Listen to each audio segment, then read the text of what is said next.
मैं उसकी सुंदर पत्नी सीता का अपहरण करके अपने साथ लंका नगरी में लेकर आना चाहता हूँ। तुम्हें इस कार्य में मेरी मदद करनी ही होगी। तीर लगते ही मारीच अपने स्वरूप में आ गया।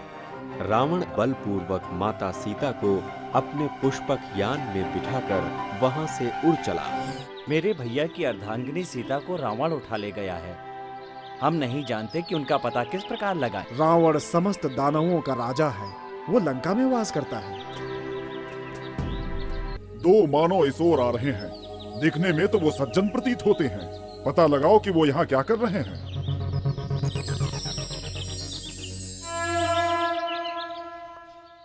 मैं हनुमान हूँ प्रभु।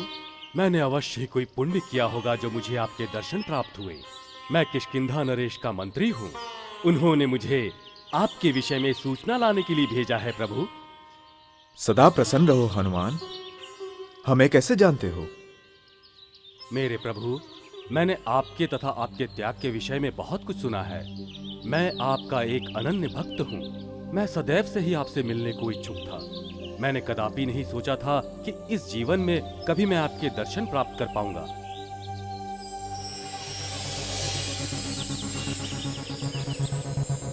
हनुमान उनको अपने कंधे पर बैठाकर सुग्रीव के समक्ष ले गए, जो वन में छिपा था। आपका स्वागत है युवकों। आप कौन हैं? महाराज, ये श्री रामचंद्र हैं, कौशल नरेश, राजा दशरथ के महान सुपुत्र। इनके साथ इनके स्नेही भ्राता लक्ष्मण हैं। सुग्रीव ने उठकर श्री राम को गले से लगा लिया। स्वागत है श्री राम। हमारा साम्राज्य किष्किंधा आप लोगों के आगमन से पवित्र हुआ। आप दोनों को यहाँ देखकर अत्यंत आश्चर्य हो रहा है। हे सुग्रीव, आपके हार्दिक स्वागत के लिए धन्यवाद। मैं यहाँ आपकी सहायता लेने आया हूँ। मेरी अर्धांगिनी सीता को लंका का राजा रावण उठाकर ले गया है। हम समुद्र पार कर उन्हें वापस लाने में आपकी सहायता चाहते हैं। ये सुनकर सुग्रीव एवं हनुमान अचंभित से हो गए। श्री राम ने सुग्रीव को वन में घटित सारी घटनाओं की जानकारी दी। राम, कुछ माह पूर्व मैंने देखा एक स्त्री रथ पर सवार इधर से उड़ती हुई जा रही थी। वो विलाप कर रही थी एवं अपने मुख से राम तथा लक्ष्मण का उच्चारण कर रही थी। श्री राम एवं लक्ष्मण ये सुनकर व्यथित हो उठे। आप बता सकते हैं रथ का परिचालन कौन कर रहा था? वो स्त्री देवी समान प्रतीत हो रही थी। एक भयभीत व्यक्ति रथ का परिचालन कर रहा था। हम पर्वत के शिखर पे बैठे थे। हमें देखकर स्त्री ने अपने कुछ आभूषण एक वस्त्र में बांधकर हमारी दिशा में फेंक दिए। उसके केश खुले हुए थे तथा हृदय विदारक रुदन कर रही थी। सैनिक, वो आभूषण लेकर आओ। सैनिक आभूषण ले आया तथा उसे श्री राम को सौंप दिया। आभूषणों को देखकर श्री राम शोक संतप्त हो गए। लक्ष्मण भी उन्हें ढाढ़स देने में असमर्थ थे। लक्ष्मण, ये सीता के ही आभूषण हैं। ये नारंगी वस्त्र उस साड़ी का टुकड़ा है जो उसने उस दिन धारण की हुई थी। ये वो मोती है जिसे वो अपने पैर की उंगली में पहनती थी। ये मोती पिताश्री ने उसको दिया था। प्रतिदिन जब मैं माता सीता का आशीर्वाद लेता था तब ये आभूषण उनके पैरों में देखा करता था। आप चिंतित न हो, वो दिवस दूर नहीं भैया जब हम रावण को मारकर माता सीता को वापस लेकर आएंगे। दोनों भाइयों को देखकर सुग्रीव पूर्णतः असहाय हो गया। मुझे अत्यंत दुख है राम। मैं अभी पूर्णतः असमर्थ हूँ। मैं अपनी पत्नी एवं साम्राज्य खो चुका हूँ। मेरा सगा भाई बाली मेरी पत्नी को उठा ले गया है एवं उसने मेरा साम्राज्य छीन लिया है। वो मुझे मारना भी चाहता था। अतः मैं इस जंगल में अपने विश्वसनीय मंत्रियों के साथ छिपा हूँ। हनुमान मेरे लिए मात्र मंत्री ही नहीं, मेरे पुत्र समान भी हैं। मैं आपकी सहायता करना चाहता हूँ। यदि मेरा साम्राज्य वापस मिल जाए तो मैं अवश्य अपने दल को सीता जी की खोज में भेज सकता हूँ। चिंता न करें, हम आपकी सहायता करेंगे। मैं वचन देता हूँ कि आपने जो कुछ खोया है वो वापस पाएंगे। किंतु सुग्रीव, बाली तो तुम्हारा भ्राता है। वो तुम्हारी अर्धांगिनी को क्यों अपने साथ ले गया? क्या हुआ था? युवराज, मैं अपने भ्राता का अत्यंत आदर करता था। वो भी मुझसे अपने हृदय से अत्यंत स्नेह करता था। उनके विषय में कुछ सुना है? नहीं सुना है सुग्रीव। वो अत्यंत शक्तिशाली है। तथा वो भगवान शिव का परम भक्त भी है। एक दिन भगवान शिव ने स्वयं प्रकट होकर उसे एक वचन दिया। उन्होंने उसे क्या वचन दिया? यदि बाली किसी से युद्ध करेगा तो सामने वाले की आधी शक्ति उसमें प्रवाहित हो जाएगी। क्या ये सत्य है?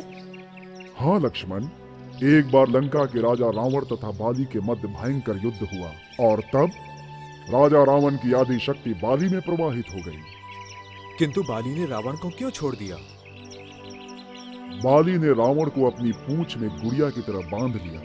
अंतिम क्षण में रावण किसी तरह भाग निकला। तो क्या राजा बाली इतना शक्तिशाली है कि उसे सामने से नहीं मारा जा सकता?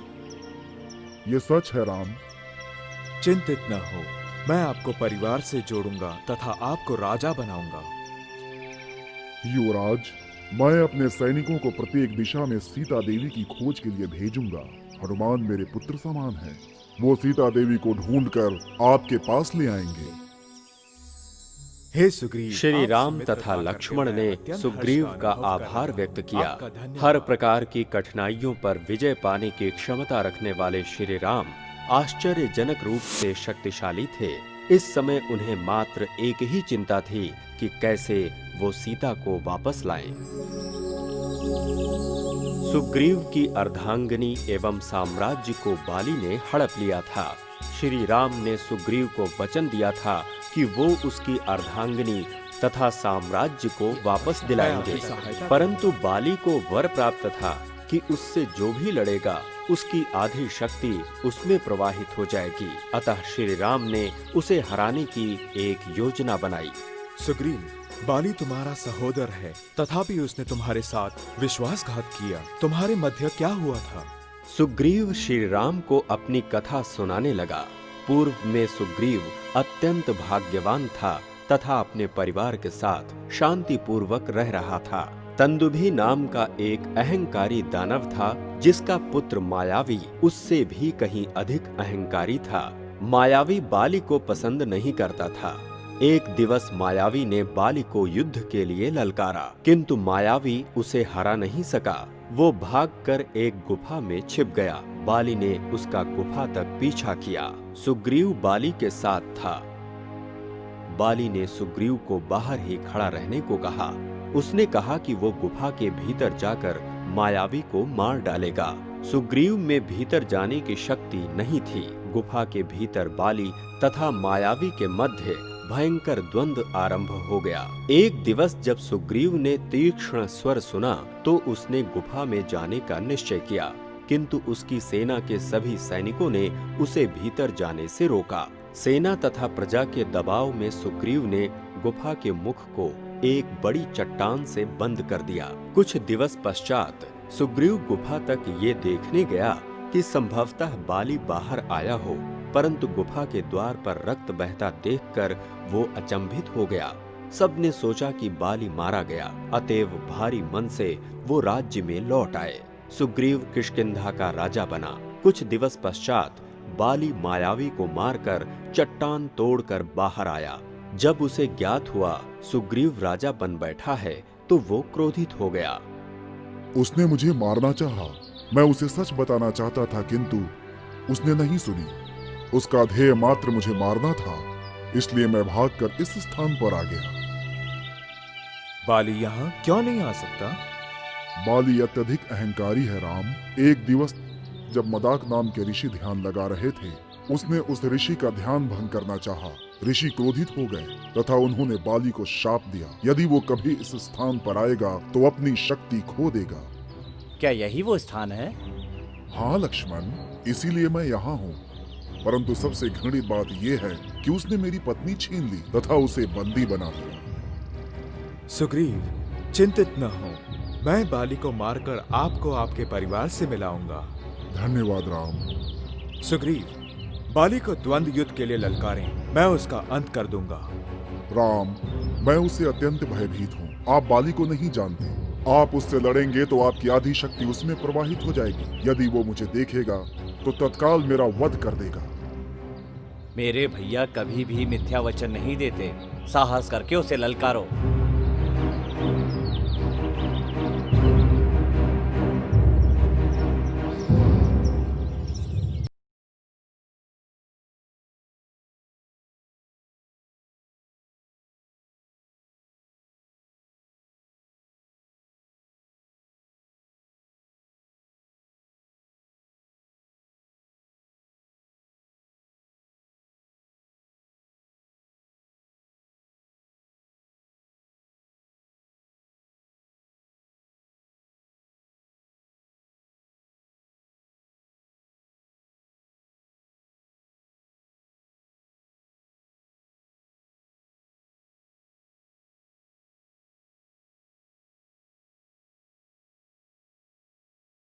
दई एवं उग्र होकर युद्ध करना प्रारंभ कर दिया। सुग्रीव अपने भ्राता के समक्ष कुछ भी न था। श्री राम एक वृक्ष के पीछे खड़े थे। उन्होंने निशाना साधकर बाली पर एक बाण चलाया। दूसरे ही क्षण बाली भूमि पर गिर पड़ा। उसकी दृष्टि श्री राम पर पड़ी। आप कौन हैं? इस प्रकार प्रहार क्यों किया? मैं रामचंद्र हूँ, राजा दशरथ का पुत्र। ये सुनते ही बाली के नेत्रों से अश्रु प्रवाहित होने राजा लगे। दशरथ का पुत्र। हे राम, मैं प्रसन्न हूँ कि मेरी मृत्यु आपके हाथों हो रही है, किंतु आपने मुझ पर छल से प्रहार क्यों किया? बाली, यदि तुमने मात्र सुग्रीव के साम्राज्य को छीना होता तो हम अवश्य ही तुमसे द्वंद्व युद्ध करते, परंतु तुमने उनकी अर्धांगिनी का अपहरण किया। हे राम, इस कारण से तुम सच्चाई के अधिकारी कदापि नहीं हो। तुम्हारी ऐसी मृत्यु निर्धारित थी। मुझे दुख है। हे राम, मेरा अहंकार मेरी मृत्यु बना। आपके चरणों में मरकर मुझे प्रसन्नता होगी। बाली ने अपने नेत्र बंद कर लिए। श्री राम ने उसे आशीर्वाद दिया। बाली के मृत्युपरांत संपूर्ण वानर सेना हर्षित हो उठी। श्री राम ने सुग्रीव को राज मुकुट पहनाया। राम, मैं समझ नहीं पा रहा हूँ कि अपने हर्ष एवं कृतज्ञता को कैसे व्यक्त करूं। यदि आप इस समय यहाँ नहीं होते तो मैं अवश्य मारा जाता। आपने मुझे किष्किंधा का राजा बनाया तथा मेरे परिवार को मुझसे मिलवाया। अब ये मेरा दायित्व है कि मैं अपनी वानर सेना को सभी दिशाओं में माँ सीता की खोज के लिए भेजूं। श्री राम तथा लक्ष्मण उसी वन में रहने लगे। दिवस बीतते गए। सुग्रीव ने राम को वचन दिया था कि शीत ऋतु के उपरांत वो अपने दल को सीता की खोज में भेजेगा, किंतु शीत ऋतु समाप्त हो गई एवं ग्रीष्म काल प्रारंभ हो गया। सुग्रीव अपने कार्यों में व्यस्त था। लक्ष्मण क्रोधित होकर सुग्रीव से मिलने निकल पड़े।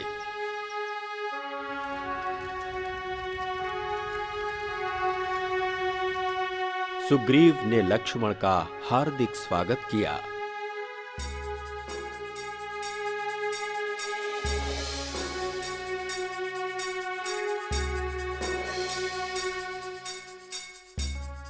स्वागत है लक्ष्मण। सुग्रीव, मैं आपसे विशेष बात करने आया हूँ। मेरे पास अधिक समय नहीं है। मेरे भैया भूखे होंगे, इसलिए मुझे शीघ्र ही फल तथा कंद लेकर उनके पास पहुँचना होगा। मेरे भैया जिन्हें अयोध्या के राज सिंहासन पर बैठना चाहिए, इस समय बंजर भूमि पर बैठे हुए हैं। क्षमा करें लक्ष्मण। सुग्रीव, भैया राम ने अपना वचन पूरा किया।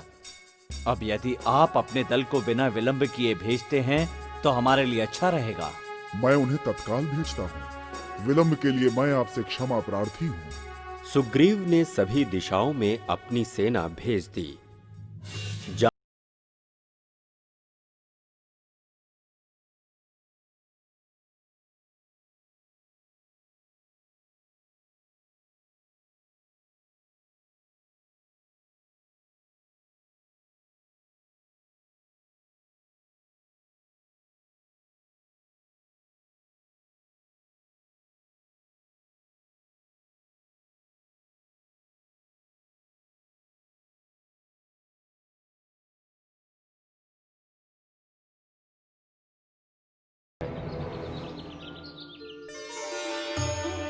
श्री राम ने हनुमान को गले से लगा लिया।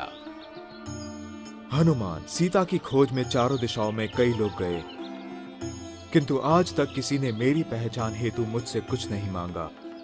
मुझे तुम्हारी बुद्धिमता पर अत्यंत गर्व है। तुम अवश्य सीता से मिलोगे हनुमान। मैं प्रतीक्षा करूंगा। ये लो मेरी अंगूठी। मेरा आशीर्वाद तुम्हारे साथ है हनुमान। हनुमान ने श्री राम तथा लक्ष्मण का आशीर्वाद लिया।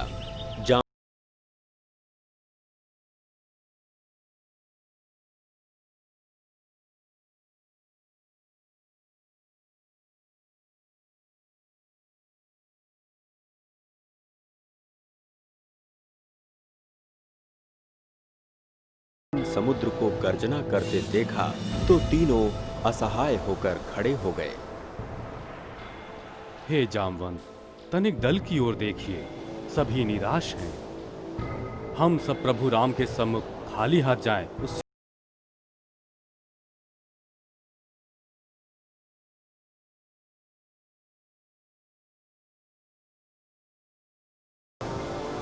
इस समुद्र तट के उपरांत अब हम कहाँ जा सकते हैं? हमारे लिए अब प्राण त्याग देना ही उचित होगा। थकी हुई वानर सेना हनुमान के ये वचन सुन रही थी। हनुमान, यदि तुमने साहस छोड़ दिया तो फिर दल को साहस कौन देगा? अब आप मुझसे और क्या चाहते हैं? अपनी पहुंच तक भूमि का एक एक कोना हमने खोज डाला। अब लंका को ढूंढने के लिए हमें समुद्र को पार करना होगा, किंतु ये संभव कैसे होगा? हनुमान, साहस रखो, तुम समुद्र पार कर सकते हो। जाम्बवंत, हमारे हताश होने पर आप हमारी हंसी उड़ा रहे हैं। हनुमान, तुम नहीं जानते तुम कौन हो। तुम वायुदेव पवन के पुत्र हो। तुम्हारे भीतर असीमित क्षमता है। एक दिन जब तुम छोटे थे, तुम्हारी माता व्यस्त थी तथा उन्होंने तुम्हें अकेला छोड़ दिया था। तुम बहुत नटखट थे तथा जब तुम जागे, तुमने उगते हुए सूरज को देखा। तुमने सोचा ये कोई बड़ा फल है, अतः उसे निगलने के लिए तुम वायु में उड़ चले। भगवान इंद्र तुम्हारी क्षमता से प्रसन्न नहीं थे। यद्यपि तुम बालक थे तब भी उन्हें भय था कि बड़े होकर तुम उन्हें प्रताड़ित कर सकते हो।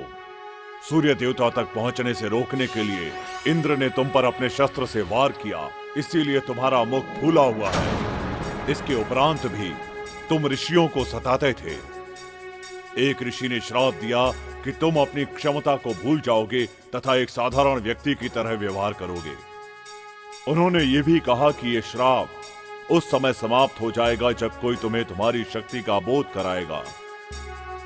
तुम्हारे पास असीमित शक्ति एवं क्षमता है, इस समुद्र को ही पार करने की नहीं अपितु पूरे विश्व को एक कदम में नापने की। तुम पर्वत को उठा सकते हो एवं पूरे विश्व को अपनी धुन पर नृत्य करा सकते हो। जाम्बवंत के ये वचन सुनकर हनुमान को अपने शरीर में एक नई चेतना प्रवेश करती हुई प्रतीत हुई। उन्हें अपनी बाल्यावस्था की उस अलौकिक शक्ति का स्मरण हो आया। जाम्बवंत के चरण छूकर उन्होंने आशीर्वाद लिए। वायुपुत्र, तुम्हें वास्तविक रूप में देखकर मैं अत्यंत प्रसन्न हूँ। कुछ ही क्षणों में हनुमान विशालकाय होने लगे तथा मेरु पर्वत के समकक्ष हो गए। ऊंचे ऊंचे पर्वत उनके सामने चट्टान की भांति प्रतीत होने लगे।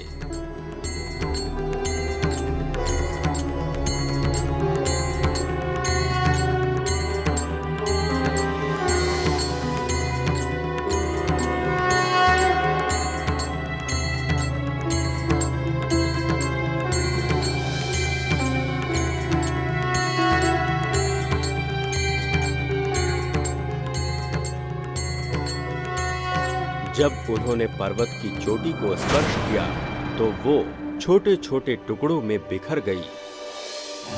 जब वो चल रहे थे तो पृथ्वी से चिंगारियां निकल रही थी। वानर सेना हनुमान के वास्तविक रूप को देखकर मंत्रमुग्ध थी। हनुमान, समुद्र के ऊपर से उड़कर लंका पहुंचो तथा शुभ समाचार लेकर आओ। संपूर्ण वानर सेना हर्ष से उछलने लगी। हनुमान ने एक छलांग लगाई तथा समुद्र के ऊपर से उड़ने लगे। समुद्र के स्वामी समुद्रराज हनुमान का आशीर्वाद लेना चाहते थे। उन्होंने एक चट्टान का रूप धारण किया तथा समुद्र के मध्य खड़े हो गए।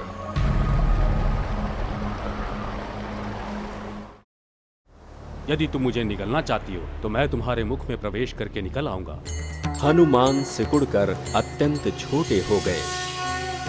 उन्होंने राक्षसी के मुख में प्रवेश किया। मैं तुम्हें अपना ग्रास बनाऊंगी। मैं एक आवश्यक कार्य से जा रहा हूँ, मेरा समय नष्ट न करें। मेरी भूख उससे अधिक आवश्यक है। मैं लंका देवी हूँ, इस नगर की रक्षक।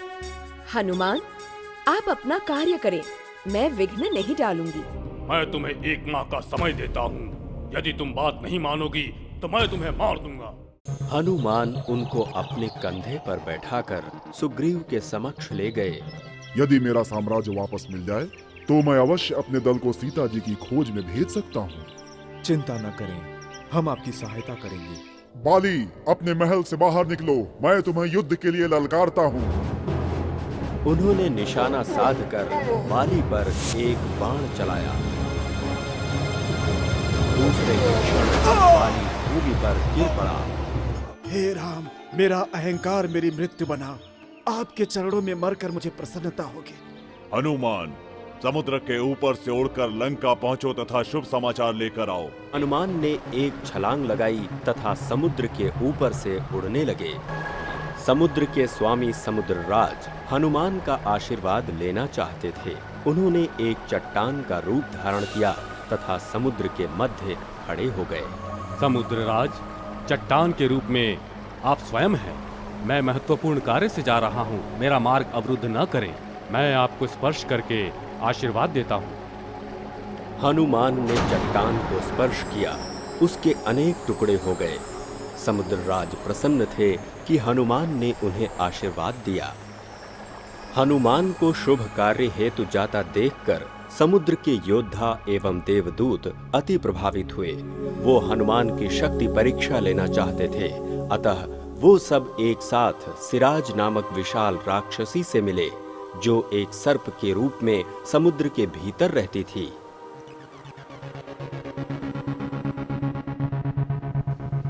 सिराज, वायुपुत्र हनुमान समुद्र को पार कर रहे हैं, तुम भी उन्हें नहीं रोक सकती। मूर्खता मत करो, मेरे समतुल्य शक्तिशाली कोई नहीं। यदि ऐसा है तो चेष्टा करके उन्हें रोको। मैं तुम्हें तथा हनुमान को सबक सिखाऊंगी।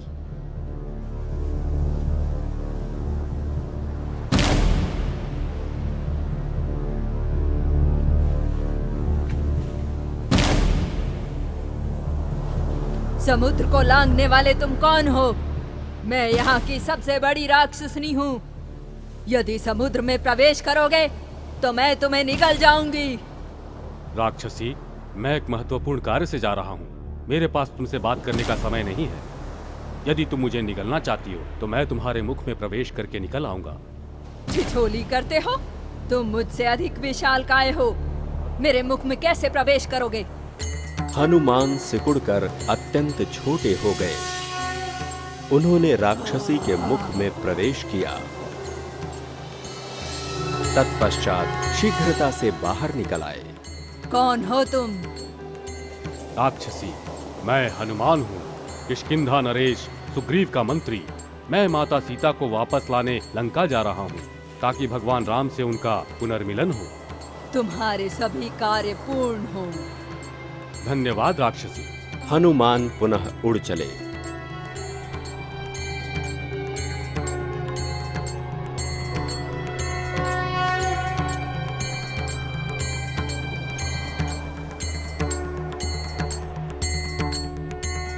मार्ग में उन्हें एक रूपवती देवी दिखाई दी। हनुमान, मैं जानती हूँ कि तुम सीता की खोज में जा रहे हो। हे देवी, मैं जान सकता हूँ आप कौन हैं? मैं स्वयं प्रभा नामक एक देवी हूँ तथा इस समुद्र में रहती हूँ।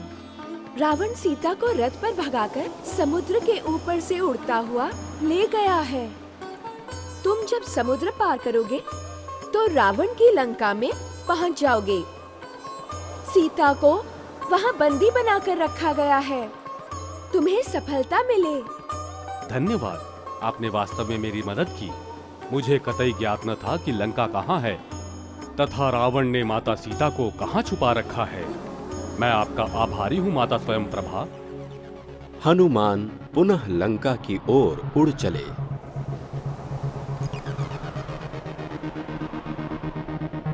लंका के समीप पहुंचने से पूर्व दूसरी राक्षसी सिंहिका मिली।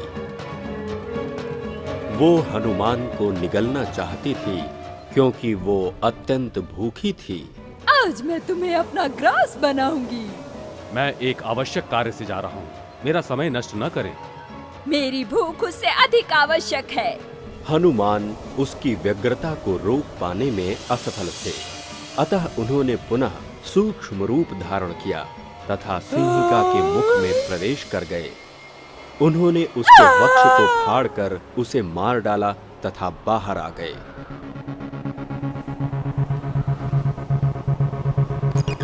सफलतापूर्वक समुद्र को लांघकर हनुमान लंका नगरी में प्रवेश कर गए।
उस समय लंका की रक्षक लंका देवी नगर की नियमित परिक्रमा पर निकली हुई थी। उसने उत्सुक सूक्ष्म हनुमान को विचरण करते हुए देखा। हे सूक्ष्म वानर, तुम कौन हो? यहाँ पर नए दिखते हो। मैं किष्किंधा राज्य का निवासी हूँ। मैं इस नगरी में भ्रमण हेतु आया हूँ। तुम इस प्रकार भ्रमण नहीं कर सकते। अपरिचित यहाँ वर्जित हैं। तुम यहाँ से चले जाओ। ये कहकर उसने हनुमान को धकेलना चाहा, परंतु हनुमान ने एक प्रहार उसके मुख पर जड़ा, जिससे वो धराशायी हो गई।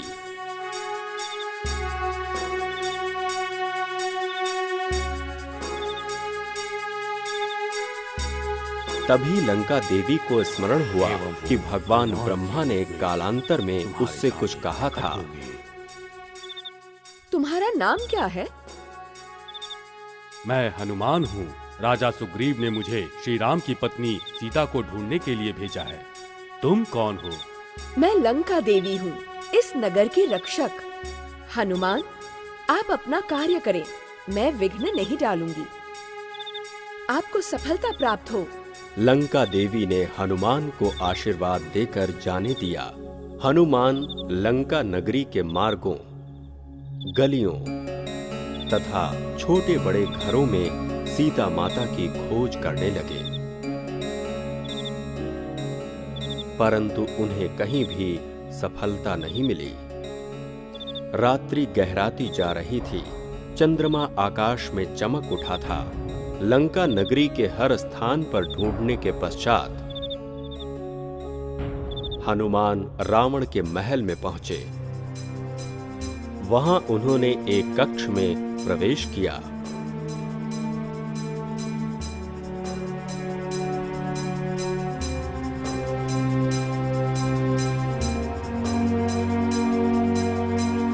अकस्मात हनुमान को आभास हुआ कि कोई उन्हें खींच रहा है।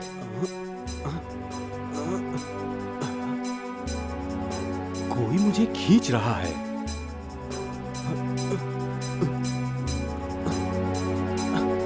वो एक विशाल दानव के सन्मुख खड़े थे। वो निद्रा में था। उसकी श्वास हनुमान को खींच रही थी। हनुमान उसे देखकर आश्चर्यचकित थे। क्या ये रावण है? नहीं नहीं, रावण के तो 10 शीश हैं, इसका तो मात्र एक ही शीश है। तब हनुमान को समझ में आया कि ये तो कुंभकर्ण था, जो रावण का भ्राता था। हनुमान ने उसके विषय में सुन रखा था। वो अत्यंत अधिक मात्रा में भोजन करता है एवं लंबे अंतराल तक सोता है। हनुमान महल के समीप के कक्ष में पहुंचे। वो महल रेशमी वस्त्रों, मोतियों, हीरों, माणिकों से सुसज्जित था। हनुमान उस महल की सुंदरता से आश्चर्यचकित थे। तदुपरांत वो रावण के शयन कक्ष में पहुंचे।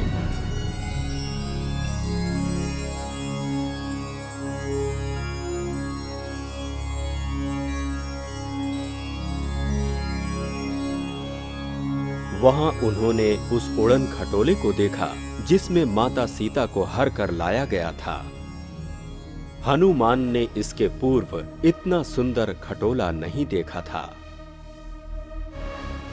उन्होंने रावण के शयन कक्ष में प्रत्येक प्रकार के वाद्य यंत्र देखे जिसे संगीतज्ञ बजा रहे थे ताकि रावण निद्रा ले सके। इतने सुगंध, संगीत एवं वैभव के उपरांत रावण निद्रा नहीं ले पा रहा था। इतना सब कुछ देखने के पश्चात उन्होंने द्वितीय कक्ष में झांका।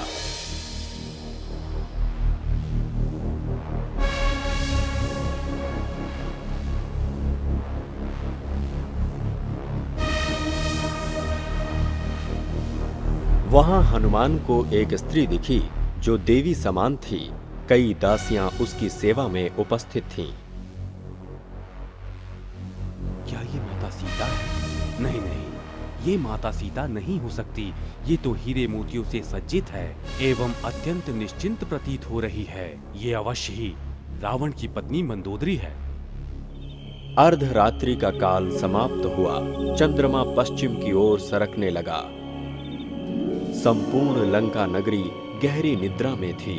राक्षसों के कोलाहल के उपरांत चारों ओर सन्नाटा पसरा हुआ था। हनुमान चिंतित थे क्योंकि उन्हें कहीं भी सीता माता नहीं दिख रही थीं। अकस्मात ही उन्हें रावण के महल के समीप एक उद्यान दिखा। वो उद्यान से अधिक एक वन प्रतीत हो रहा था। मैंने ये स्थान कैसे छोड़ दिया? मैं उन्हें यहाँ ढूंढता हूँ। जैसे ही हनुमान उद्यान में प्रविष्ट हुए, चमेली की सुगंध से भरे हवा के झोंके ने उनका स्वागत किया। मृग निर्भय होकर वन में विचरण कर रहे थे।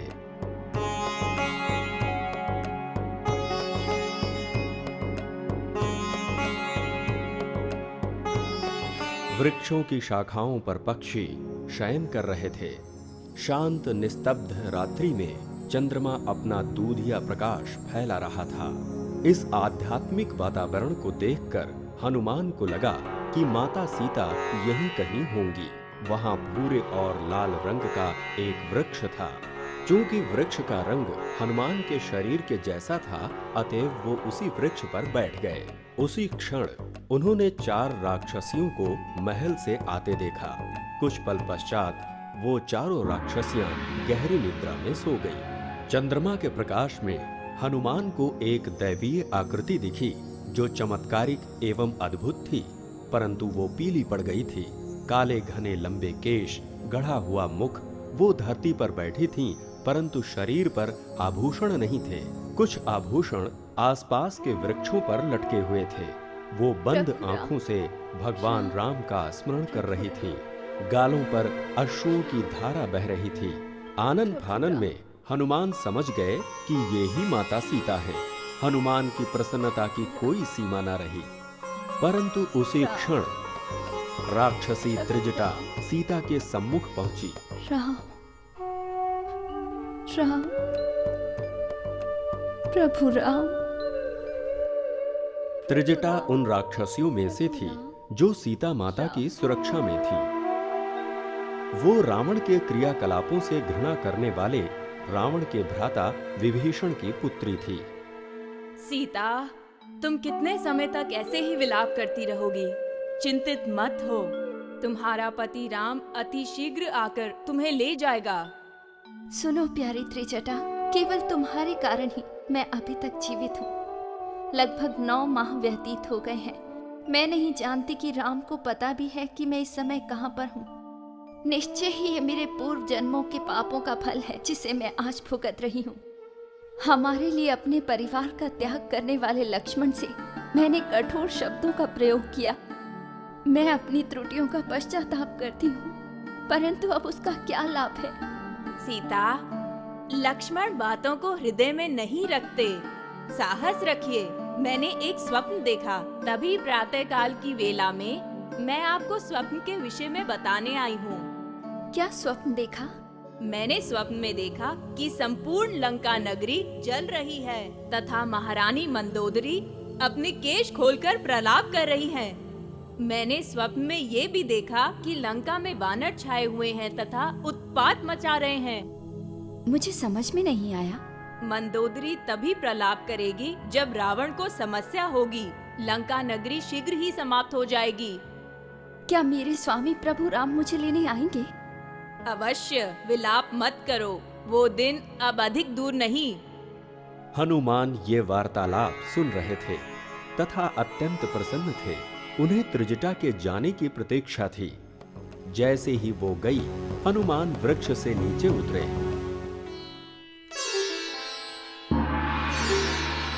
उन्होंने प्रभु राम के नाम का उच्चारण किया। जय श्री राम, जय श्री राम। सीता प्रभु राम का नाम सुनकर आश्चर्यचकित हो गई, क्योंकि पिछले 9 माह में इस जंगल में ये पहली बार हुआ था। सादर प्रणाम माते, मुझे भगवान राम ने आपको ढूंढने हेतु भेजा है। माता सीता शांत रहीं। उन्हें विश्वास नहीं हो रहा था कि हनुमान का ये कथन सत्य है। उन्होंने सोचा कि हनुमान के रूप में वो कोई राक्षस है जिसे रावण ने उन्हें भ्रमित करने के लिए भेजा है। माते, मैं हनुमान हूँ। प्रभु राम ने सुग्रीव को किष्किंधा का राजा बनने में सहायता की थी, तो सुग्रीव ने चारों दिशाओं में आपको ढूंढने के लिए अपनी सेनाएं भेजी हैं एवं मुझे लंका भेजा गया। जटायु ने समस्त बातें श्री राम को बताई थी। जटायु का नाम सुनने के पश्चात माता सीता को विश्वास हुआ। हनुमान, मेरे प्रभु राम कैसे हैं? माते, आप ही उनका जीवन है। वो वनों में घूम घूम कर आपको खोजते रहते हैं। उन्होंने अपनी मानसिक शांति खो दी है। मैंने उनके मुख पर प्रसन्नता की रेखाएं कभी नहीं देखी। वो अत्यंत क्षीण हो गए हैं, परंतु मुखमंडल की आभा अभी भी विद्यमान है। माता सीता विलाप करने लगी। हनुमान, तुम इतना विशाल समुद्र लांघकर यहाँ तक आने में सफल कैसे हुए? भगवान राम के आशीर्वाद से मैं यहाँ आने में सफल हुआ। हनुमान, क्या प्रभु राम भी मुझे यहाँ से ले जाने में सफल होंगे? सुग्रीव की सेना में मुझसे भी अधिक बलशाली वानर योद्धा हैं। श्री राम शीघ्र ही यहाँ आकर रावण को मारकर आपको ले जाएंगे।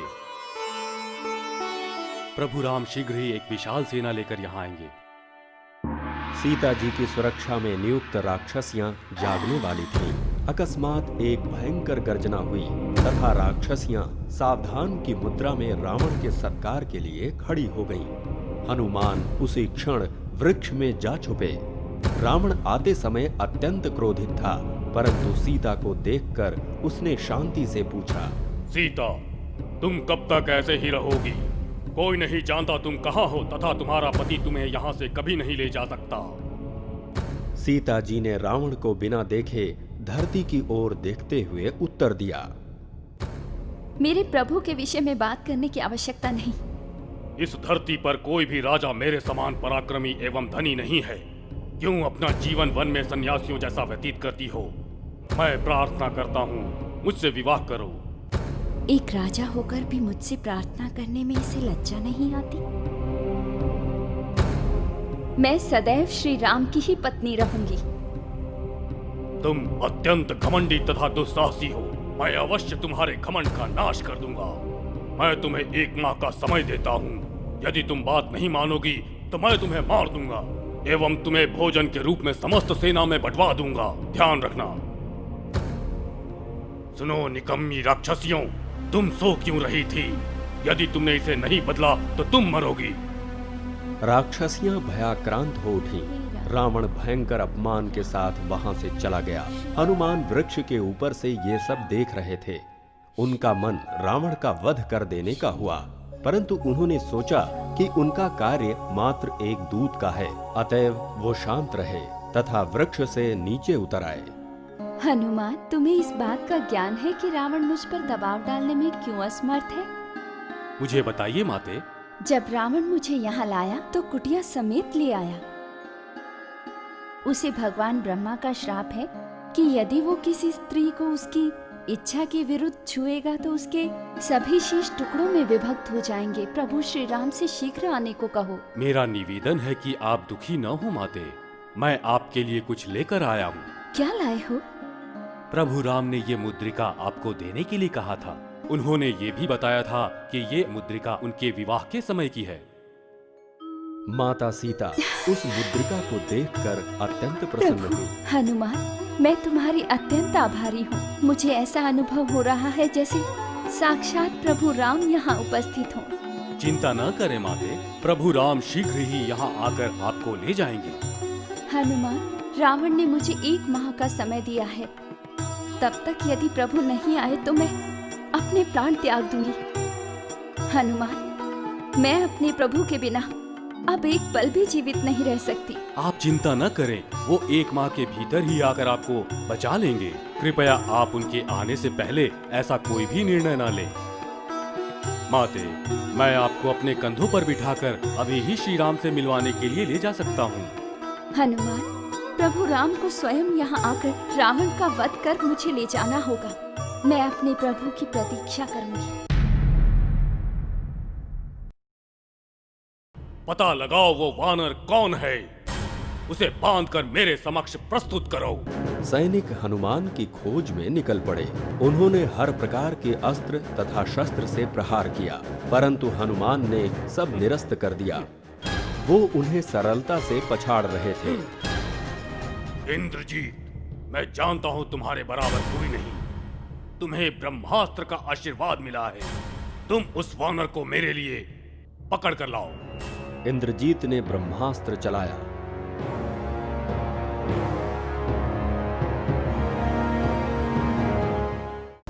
यदि तुम मुझे निगलना चाहती हो तो मैं तुम्हारे मुख में प्रवेश करके निकल आऊंगा। मैं लंका देवी हूँ, इस नगर की रक्षक। हनुमान, आप अपना कार्य करें, मैं विघ्न नहीं डालूंगी।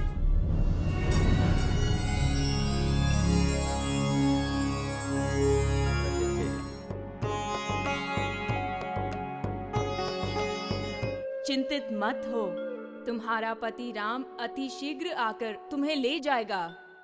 सुनो प्यारी त्रिजटा, केवल तुम्हारे कारण ही मैं अभी तक जीवित हूँ।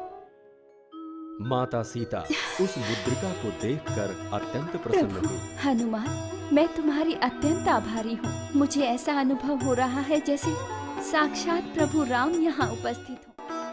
माते, मैं आपको अपने कंधों पर बिठाकर अभी ही श्री राम से मिलवाने के लिए ले जा सकता हूँ। हनुमान, प्रभु राम को स्वयं यहाँ आकर रावण का वध कर मुझे ले जाना होगा। मैं अपने प्रभु की प्रतीक्षा करूंगी। मैं आपसे सहमत हूँ। मैं किष्किंधा जाता हूँ। क्या आपको भगवान राम से कुछ कहना है? तुम इसे प्रभु राम को दे देना। ये उन्होंने मुझे विवाह के समय दिया था। माते, प्रभु राम इसे देखकर अवश्य प्रसन्न होंगे। विवाह के उपरांत जब मैं तथा प्रभु राम एक बार नदी के तट पर बैठे हुए थे, तब कागासुर नाम के एक राक्षस ने कौवे के वेश में मुझ पर आक्रमण किया। मैं आहत हो गई। किंचित मात्र में प्रभु राम ने वहां से कुश उखाड़कर राक्षस की ओर प्रहार किया। क्योंकि राम ने मंत्रोच्चार किया था, अतः वो कुश उसे अवश्य ही मार देता। कागासुर प्राण बचाकर भागा। उसने देवताओं से अपनी रक्षा की गुहार लगाई, परंतु उसे कोई नहीं बचा सकता था। अंततः उसने निर्णय लिया कि प्रभु राम के अतिरिक्त कोई भी अब उसकी रक्षा नहीं कर पाएगा। इसलिए वो प्रभु राम की शरण में आया एवं उसने उनसे प्रार्थना की। मैंने भी प्रभु राम से उसे अभय दान देने की प्रार्थना की। प्रभु राम का अस्त्र इतना शक्तिशाली होता है कि वो कभी निरस्त नहीं होता। हाँ हनुमान, तुम प्रभु राम के विषय में जानते हो। यदि कोई शत्रु भी उनसे सहायता मांगने आता है तो वो उसी पल सब कुछ भूलकर उसकी सहायता करते हैं। वो प्रत्येक से प्रेम करते हैं। वो अत्यंत कृपालु हैं। क्योंकि अस्त्र बिना व्यक्ति पर प्रहार के वापस नहीं आता, इसलिए कागासुर का दाहिना नेत्र जल गया। कागासुर को प्रभु राम ने आशीर्वाद दिया। तुम ये प्रभु राम को बताना, क्योंकि ये बात हम दोनों के अतिरिक्त किसी को भी विदित नहीं है। ये बताने के लिए आपका धन्यवाद। मैं अवश्य ही प्रभु राम को ये बताऊंगा। अब जाओ। हनुमान वहां से जाने ही वाले थे, तभी एक राक्षसी ने हनुमान, सीता देवी को अब हनुमान जाओ। से वार्तालाप करते हुए देखा। ये बात तुरंत रावण के समक्ष पहुंची। महाराज, हमने एक अपरिचित को सीता से बात करते हुए देखा। रावण अत्याधिक क्रोधित हुआ। हैं? शीघ्र पता लगाओ वो वानर कौन था जो सीता से बातें कर रहा था। उसने सीता को इतने दिनों तक किसी से भी बात करते नहीं देखा था। उस अपरिचित को पकड़ने के लिए रावण ने अपने सैनिकों को भेजा। हनुमान माता सीता की खोज में लंका पहुंचे थे। सीता से मिलने के पश्चात वो रावण एवं उसकी सेना की शक्ति का आकलन करना चाहते थे। हनुमान ने सोचा कि रावण से मिलने के लिए उसे उकसाना होगा, अतः उन्होंने लंका को तहस नहस करना प्रारंभ किया।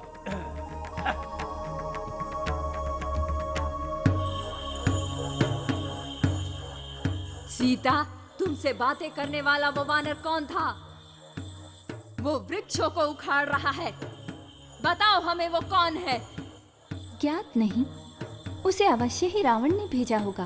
राक्षसियों को माता सीता के शब्दों पर विश्वास नहीं था। हमने सीता से पूछा, किंतु वो कुछ नहीं बता रही। सैनिकों, पता लगाओ वो वानर कौन है। उसे बांधकर मेरे समक्ष प्रस्तुत करो।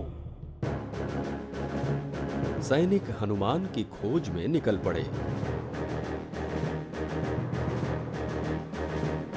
उन्होंने हर प्रकार के अस्त्र तथा शस्त्र से प्रहार किया, परंतु हनुमान ने सब निरस्त कर दिया। वो उन्हें सरलता से पछाड़ रहे थे। अशोक वाटिका के विध्वंस के पश्चात हनुमान रावण के क्रोध की सीमा जांच रहे थे। वो सीधे देवालय पहुंचे जहां राक्षस उपासना करते थे। हनुमान ने देवालय के खंभों एवं दीवारों को तोड़ना आरंभ किया। ये सूचना रावण तक पहुंची। उसके क्रोध की सीमा न रही। महाराज, वो वानर हमारे वनों तथा उद्यानों को तहस नहस कर रहा है। अनगिनत सैनिकों के प्राण न्योछावर हो चुके हैं। तो फिर एक वानर को नहीं मार सकते?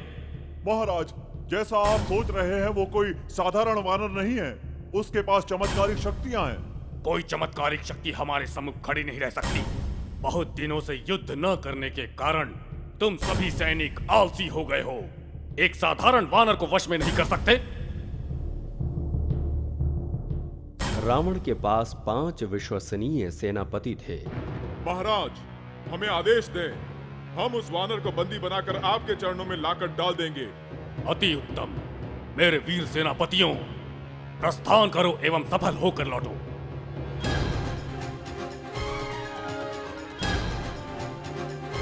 हनुमान से युद्ध करने सभी सेनापति अपनी भारी भरकम सेना के साथ पहुंचे, परंतु हनुमान के समक्ष वो कुछ ही क्षणों तक टिक पाए।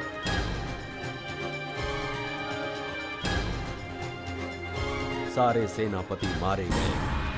सूचना रावण तक पहुंची। महाराज, हम इस सूचना से अचंभित हैं। अब हम क्या करें महाराज? तो क्या हुआ? मेरे भ्रातागण यहाँ पर हैं। मेरे पुत्र महान योद्धा हैं। इन सब से हटकर मैं भी यहाँ पर हूँ। मैं मूर्ख वानर से भयभीत नहीं होता। तुम्हें ज्ञात होगा कि राजा को पहले शत्रु का सामना नहीं करना चाहिए। अतः यही कारण है कि मैंने अपने लोगों को पहले भेजा। यदि हमारे सेनापति मारे गए तो इसका अर्थ है कि उनमें इतना साहस नहीं कि वो एक वानर की चपलता को पहचान सके। जम्बूमाली रावण की सेना में अश्वारोही दल का प्रमुख था। वो एक वीर योद्धा था। जम्बूमाली, मुझे तुम पर पूर्ण विश्वास है।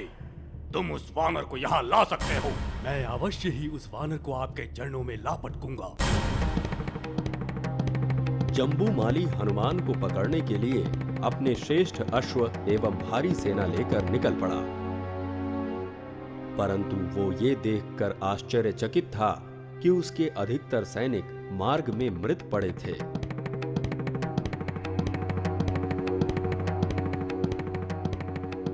वो अत्यंत वीरतापूर्वक लड़ा। हनुमान को भी लड़ने में अत्यंत रोमांच का अनुभव हुआ। हनुमान ने सैनिकों को धूल चटा दी। जम्बूमाली अपनी समस्त सेना खो बैठा, मात्र वो एवं उसका रथ ही शेष रह गए। जम्बूमाली, तुम्हारी सेना मारी गई, मात्र तुम बचे हो। यदि तुम मुझसे लड़ोगे तो तुम भी मारे जाओगे। मैं ऐसे किसी से युद्ध नहीं करता जो बिना किसी सहयोगी के अकेला खड़ा हो। हनुमान ने जम्बूमाली को लौटा दिया।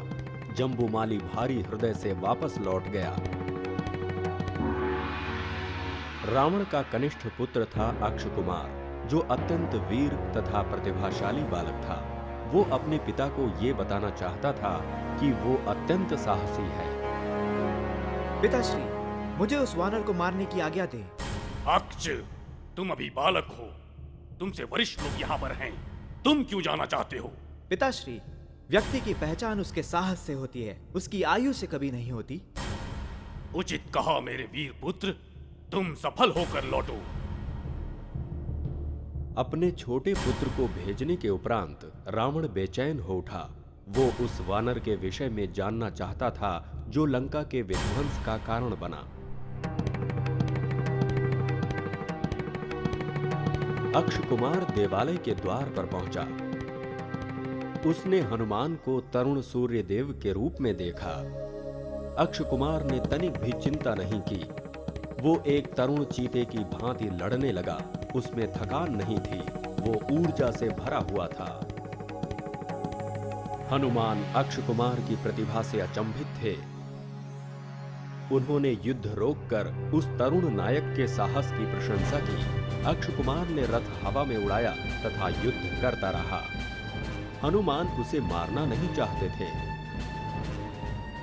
किंतु उनके पास उसे मारने के अतिरिक्त कोई उपाय न था। रावण को सूचना मिली कि उनका कनिष्ठ पुत्र मारा गया। जीवन में वो पहली बार बिखर सा गया। पुत्र की मृत्यु उससे सहन नहीं हो पा रही थी। उसने अपने द्वितीय पुत्र इंद्रजीत को बुलाया। इंद्रजीत, मैं जानता हूं तुम्हारे बराबर कोई नहीं। तुम्हें ब्रह्मास्त्र का आशीर्वाद मिला है। तुम उस वानर को मेरे लिए पकड़ कर लाओ। पिताश्री, आप चिंता न करें, मैं सफल होकर लौटूंगा।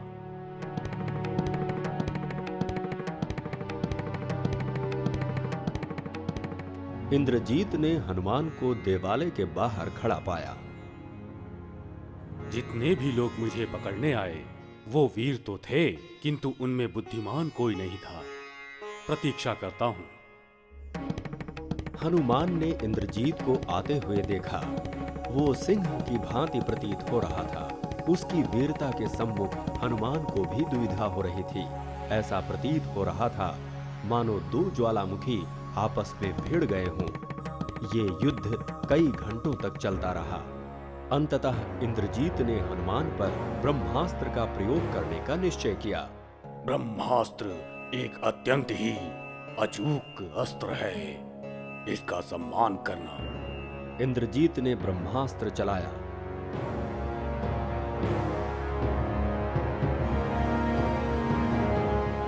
ब्रह्मास्त्र के लगते ही हनुमान अचेत होकर धरती पर गिर पड़े। इंद्रजीत की सेना इस जीत से हर्षित हुई तथा उन्होंने भारी रस्सों से हनुमान को बांध दिया। इंद्रजीत को ज्ञात था कि ब्रह्मास्त्र का प्रभाव मात्र 1.5 घंटे के लिए ही रहता है, अतः इस अवधि के भीतर ही हनुमान को रावण तक पहुंचाना होगा। सैनिक प्रसन्नता पूर्वक हनुमान को रावण के समक्ष ले चले।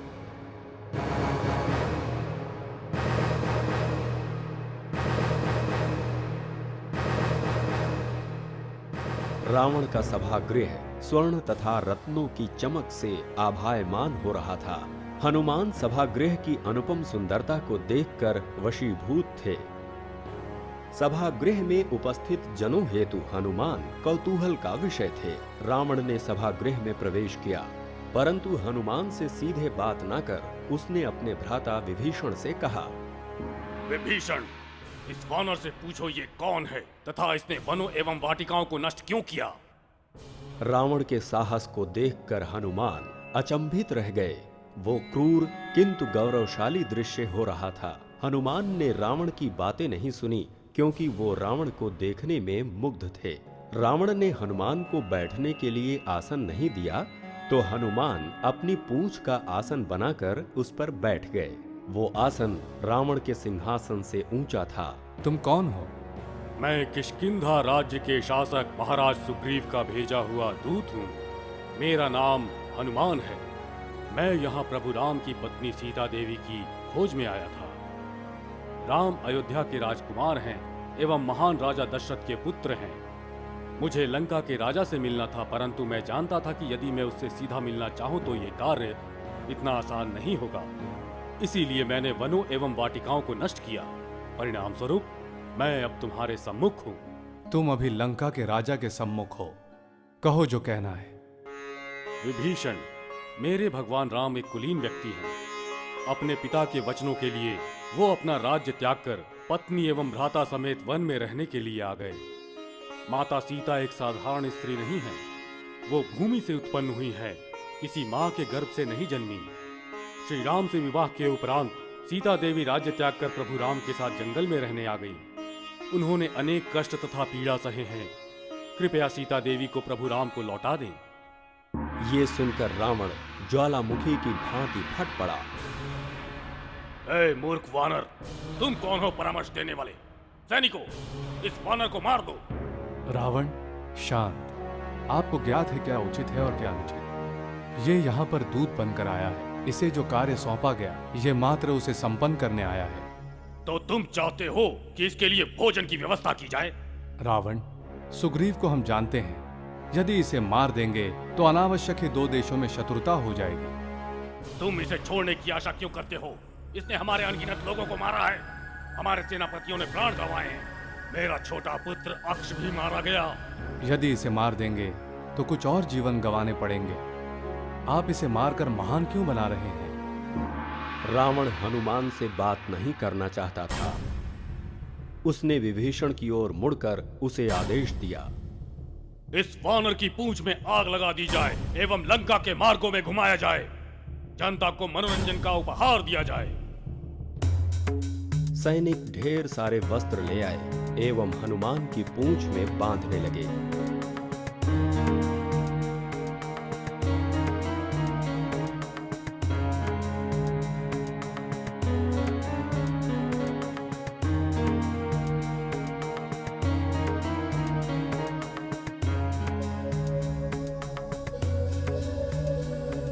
तदुपरांत वस्त्रों को तेल से भिगो दिया।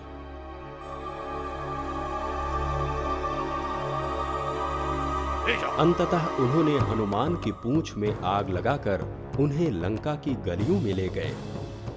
हनुमान शांत चित्त होकर ये सब कुछ देखते रहे तथा सहन करते रहे। मार्ग में हनुमान ने अपनी पूंछ को बलपूर्वक धरती पर पटका। हनुमान के इस आचरण से सैनिक भयभीत होकर भाग खड़े हुए। हनुमान को लंका के सभी मार्गों का ज्ञान था, अतः उन्होंने अपनी आग लगी हुई पूंछ के साथ उड़ना प्रारंभ किया। सर्वप्रथम वो महल के समीप के स्थलों पर पहुंचे। उन्होंने खाद्यान्न भंडारों, सैनिकों के विश्राम गृह, सज्जा गृह, मनोरंजन के स्थलों को आग लगा दी। लोग इधर उधर प्राण बचाने हेतु भागने लगे। तदुपरांत हनुमान नगर में घूम घूम कर घरों तथा उद्यानों में आग लगाने लगे। घरों से निकलकर लोग बाहर आ गए। संपूर्ण लंका नगरी धू धू कर जल उठी।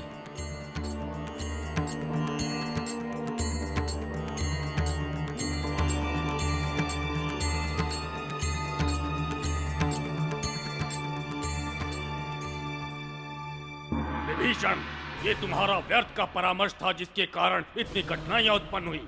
रावण, यदि आप उसे मार देते तो स्थितियां इससे भी भीषण होती। मेरी लंका जल रही है। शांति प्रक्रिया समाप्त करो। मैं इस वानर के साथ साथ सुग्रीव को भी शिक्षा दूंगा। अब कोई नहीं बचेगा।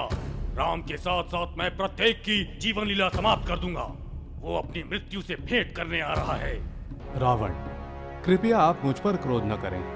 आपने सीता को यहाँ क्यों रखा है? उसे वापस भेज दें। उसे रखकर हम कठिनाइयां मोल ले रहे हैं। हमारे प्रिय अक्षय कुमार जीवित नहीं है तथा संपूर्ण नगरी युद्ध की भूमि लग रही है। ये स्त्री ही हमारी सारी कठिनाइयों की मूल है। भ्राता, मैं सदैव ही आपको अपने सम्मुख देखना चाहता हूँ। विभीषण, तुम कैसे भ्राता हो? सीता को भेजने की सोच भी कैसे सकते हो? हम कायर नहीं।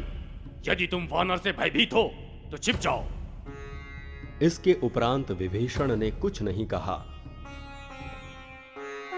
लंका को जलता देखकर हनुमान अत्यंत प्रसन्न थे। उन्होंने लंका के अधिकतर महत्वपूर्ण ठिकानों को जला दिया था।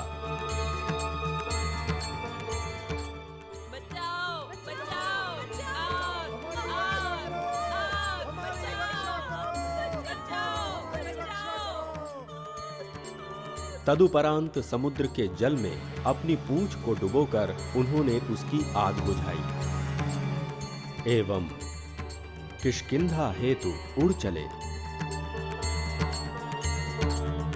अकस्मात हनुमान को माता सीता का स्मरण हो आया। ये मैंने क्या किया? मैंने लंका को जला दिया। माता सीता भी तो लंका में ही हैं। अग्नि ने उन्हें न प्रभावित किया हो, देखता हूं। अगले ही क्षण वो अशोक वाटिका लौट चले। वहां माता सीता सुरक्षित दिखी, जो शिमशुपा वृक्ष के नीचे शांत बैठी थी।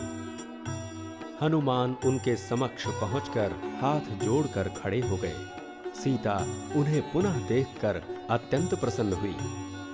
हनुमान, तुम अत्यंत वीर हो। तुम सदैव अमर रहोगे। तुम सर्वदा ऐसे ही रहोगे जैसे कि तुम अभी हो। न वृद्ध होगे न तुम्हें मृत्यु आएगी। हनुमान ने हाथ जोड़कर विशाल रूप धारण किया। माते, मैं आपके आशीर्वाद से अत्यंत धन्य हुआ। मैं सारा जीवन आपका आभारी रहूंगा।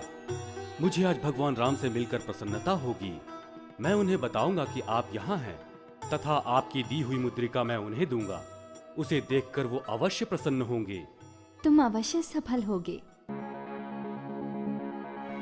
असीमित प्रसन्नता के साथ हनुमान समुद्र के ऊपर से उड़ चले। वो आत्मविश्वास के साथ अपनी पूंछ को लहरा रहे थे। समुद्र देवता हनुमान को देखकर अत्यंत प्रसन्न हुए।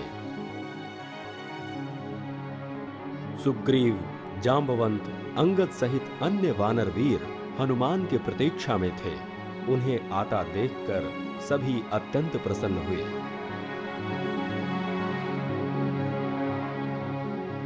हनुमान का विश्वास देखकर जांबवंत को आभास हो गया कि वे माता सीता से मिलकर आ रहे हैं। सफलतापूर्वक समुद्र तट पर उतरकर हनुमान ने जांबवंत से आशीर्वाद लिया। माता सीता ने मुझसे कहा कि यदि आप 1 माह के भीतर उन्हें बचाने के लिए लंका नहीं पहुंचेंगे तो वो निश्चित ही अपने प्राणों की आहुति दे देंगी। मैं चाहता हूँ कि आप अमर रहें। कृपया सीता को उनके राज्य भेज दें। तुम यहाँ से चले जाओ तथा चाहो तो जाकर राम से संधि कर लो। समुद्र राज प्रकट नहीं हुए। अतः श्री राम ने समुद्र पर भगवान ब्रह्मा का अचूक अस्त्र ब्रह्मास्त्र का प्रयोग करने का निश्चय किया। मेरी बात सुन लो मूर्ख स्त्री, अब वो कभी नहीं आएगा। मैंने उसका वध कर दिया है। बीरबल के दरबार में एक और मुकदमा आया। अब